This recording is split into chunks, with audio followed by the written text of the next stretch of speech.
সব শেষে সুন্দরবন এলাকায় কমেছে যুবকদের সংখ্যা। সুন্দরবন এলাকা নদী বলতে নদী, জঙ্গল, মেছো ভেরি, তাছাড়া নেই তেমন কোনো কলকারখানা থেকে বড় অফিস আদালত। সেজন্য এলাকার কাজ কাম নেই। এলাকায় কর্মসংস্থানের সুযোগ থাকায় শিক্ষিত যুবক যুবতী থেকে দিনমজুর, রাজমিস্ত্রি কর্মসংস্থানের জন্য নিজেদের ভিটে মাটি ছেড়ে ভিন জেলা তথা ভিন রাজ্যে পাড়ি দিচ্ছে। এলাকায় কর্মসংস্থানের সুযোগ না থাকায় কেরালা, দিল্লি, মুম্বাই সহ ভিন রাজ্যই এখন উত্তর 24 পরগনা জেলার বসিরহাট মহকুমার হিঙ্গলগঞ্জ, সন্দেশখালী, মিনাখার প্রত্যন্ত গ্রামের বহু মানুষের ভরসা। আমাদের এখানে সুন্দরবনে কাজ নেই। তা পুজোর সময় এসেছিলাম, কিছুদিন থেকে এখানে যেটুকু কাজ পেয়েছিলাম করেছিলাম, আর এখন তো কাজ কোনো দেখতে পাচ্ছি না, কেউ ডাকছে না। তখন আমরা তামিলনাড়ু, কেরালা, গুজরাট চলে গেছি, অনেকে চলে গেছে। আমরা কয়েকজন আছি, 2-4 জন গ্রামে, 20-30 জন চলে গেছে। এখানে কাজকর্ম সঠিক পাওয়া যায় না, হয় না।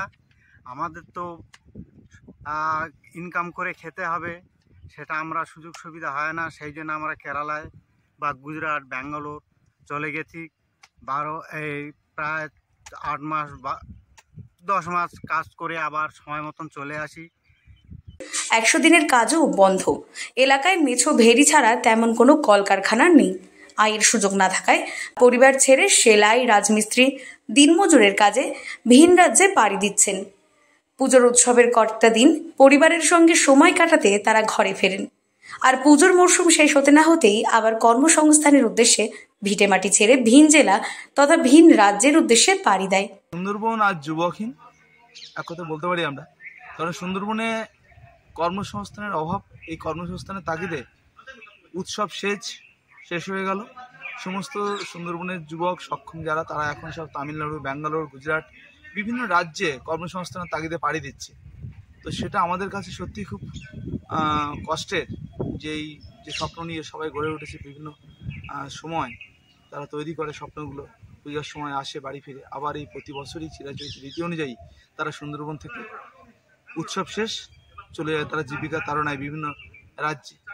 এই ভিন রাজ্যে পাড়ি দেওয়ার সমস্যা থেকে মুক্তির কোনো পথ যদি থাকে, আমরা সেদিকে সচেষ্ট হব এবং স্বনির্ভরতার ভাবনা নিয়ে সুন্দরবনকে গড়ে তোলার লক্ষ্য নিয়ে আমরা এগিয়ে যাব। কারণ এই যে বড় সমস্যা ভিন রাজ্যে পাড়ি দেওয়ার, সুন্দরবন যুবকহীন সমস্যা, এই সমস্যা থেকে আমাদের বের হতে হবে। পুজোর মরশুমের এই কয়েকটা দিনই তাদের কাছে পরম আনন্দের। পুজো পর্ব কাটতেই বিষাদের সুর নিয়ে সুন্দরবন এলাকার সন্দেশখালী, হিঙ্গলগঞ্জ, মিনাখা সহ প্রত্যন্ত এলাকা থেকে কয়েক হাজার শ্রমিক রওনা দিয়েছেন তামিলনাড়ু, কেরল, চেন্নাই, আন্দামান সহ অন্যান্য রাজ্যে। পেটের টানে ভিন রাজ্যে শ্রমিকের কাজ করতে গিয়ে দুর্ঘটনায় প্রাণ যাওয়ার ঘটনাও ঘটেছে। এলাকায় তেমন কাজের সুযোগ নেই। টুকটাক কাজ করলেও পয়সা ঠিকমতো মেলে না। এক কথায় বলা যেতে পারে পুজোর পর যেন আবার এলাকা বেশ কিছুটা যুবক শূন্য হয়ে পড়ল সুন্দরবন এলাকা। বসিরহাট থেকে জুলফিকার মোল্লার রিপোর্ট, লোকাল 18 বাংলা।